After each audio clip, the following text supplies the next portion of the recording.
So how to copy and paste the horizontal data to vertical data. So this one, so that is the example of mean and the standard deviation.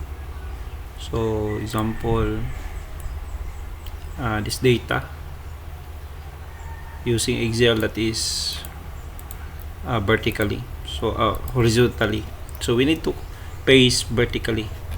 So simple lang, so we need to type the mean or copy paste na lang. For example, so this will be the mean and this will be the SD, standard deviation.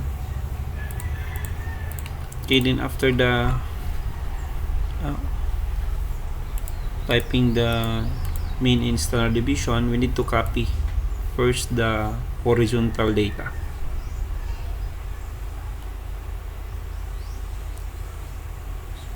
So copy lang natin. So copy, Control C or copy.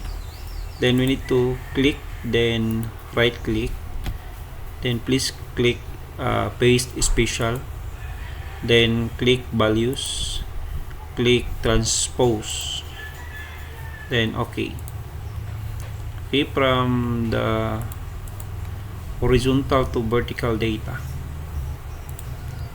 So this will be the example of the coming from the horizontal to vertical. Next, copy naman natin yung standard deviation. So copy lang natin, Control C, then right click, paste special, then values, click values ito, then click transpose, then okay. Okay, so yung data natin from the horizontal to vertical.